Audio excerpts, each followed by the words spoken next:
मोहिनी एकादशी व्रत कथा। ओम नमो नारायण भक्तों, यदि आप चैनल पर नए हैं तो प्लीज़ चैनल को सब्सक्राइब कीजिएगा और वीडियो को अंत तक देखिएगा और वीडियो को लाइक कीजिएगा, शेयर कीजिएगा और कमेंट में ओम नमो नारायण जरूर लिखिएगा।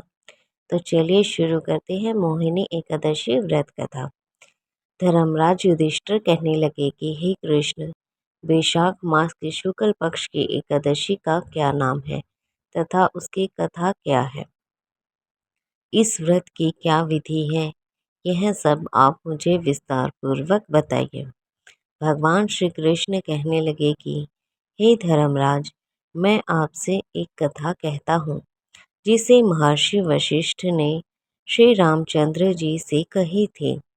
एक समय श्री राम जी बोले कि हे गुरुदेव, कोई ऐसा व्रत बताइए जिससे समस्त पाप और दुख का नाश हो जाए। मैंने सीता जी के वियोग में बहुत दुख भोगे हैं।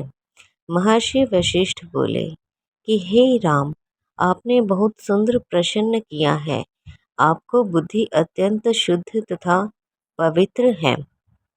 यद्यपि आपका नाम स्मरण करने से मनुष्य पवित्र और शुद्ध हो जाता है, तो भी लोकहित में यह प्रश्न अच्छा है। वैशाख मास में जो एकादशी आती है उसका नाम मोहिनी एकादशी है।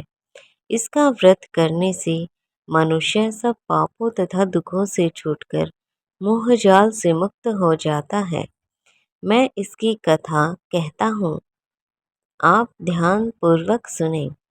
सरस्वती नदी के तट पर भद्रावती नाम की एक नगरी में धुतिमान नामक चंद्रवंशी राजा राज्य करता था।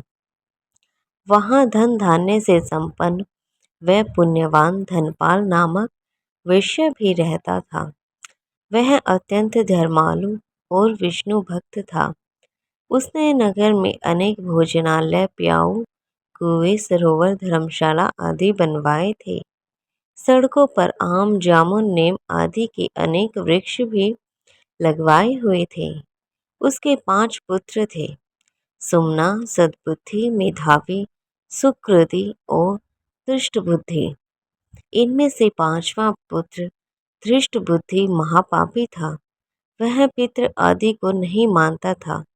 वह वेश्या, दुराचारी, मनुष्यों की संगति में रहकर जुआ खेलता और पर स्त्री के साथ भोग विलास करता तथा माद मदिरा का सेवन करता था। इसी प्रकार अनेकों कर्मों में वह पिता के धन को नष्ट करता रहता था। इन्हीं कारणों से त्रस्त होकर पिता ने उसे घर से निकाल दिया था। घर से बाहर निकलने के बाद वह अपने गहने कपड़े बेचकर अपना निर्वाह करने लगा। जब सब कुछ नष्ट हो गया तो वेश्या और दुराचारी साथियों ने उसका साथ छोड़ दिया। अब वह भूख प्यास से अति दुखी रहने लगा। कोई सहारा न देख चोरी करना भी सीख गया। इस प्रकार से वह बुरी संगति में पड़ गया। एक बार वह चोरी करते पकड़ा गया तो वेश्या का पुत्र जानकर चेतावनी देकर छोड़ दिया गया, मगर दूसरी बार फिर पकड़ में आ गया।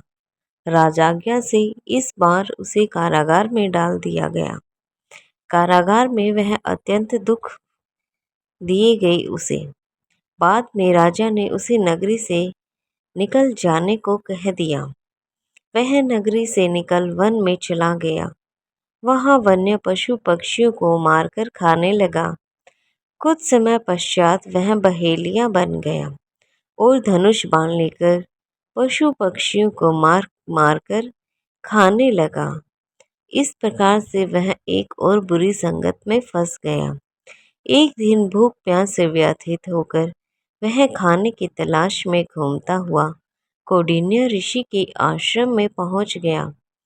उस समय वैशाख मास था और ऋषि गंगा स्नान कर आ रहे थे। उनके भीगे वस्त्रों के छींटे उस पर पड़ने से उसे कुछ सद्बुद्धि प्राप्त हुई और इस प्रकार से वह कौंडिन्य मुनि से हाथ जोड़कर कहने लगा कि हे महामुनि, मैंने जीवन में बहुत पाप किए हैं। आप इन पापों से छूटने का कोई साधारण बिना धन के उपाय बताइए। उसके दीन वचन सुनकर मुनि ने प्रसन्न होकर कहा कि तुम वैशाख शुक्ल की मोहिनी नामक एकादशी का व्रत करो। इससे तुम्हारे समस्त पाप नष्ट हो जाएंगे। मुनि के वचन सुनकर वह अत्यंत प्रसन्न हुआ। उसने उनके द्वारा बताई गई विधि के अनुसार एकादशी का व्रत किया। हे राम, इस व्रत के प्रभाव से उसके सब पाप नष्ट हो गए और अंत में वह गरुड़ पर बैठकर विष्णु लोक को गया। इस व्रत के मोह आदि सब नष्ट हो जाते हैं। संसार में इस व्रत से श्रेष्ठ कोई व्रत नहीं। इसके महात्म्य को पढ़ने से अथवा सुनने से 1000 गोदान का फल प्राप्त होता है। इसलिए मनुष्य जीवन में एकादशी का व्रत करना उत्तम माना गया है। तो यह थी एकादशी व्रत कथा। वीडियो अच्छी लगी तो वीडियो को लाइक करना, शेयर करना, कमेंट में ओम नमो नारायण जरूर लिखना और प्लीज़ चैनल को सब्सक्राइब जरूर कीजिएगा।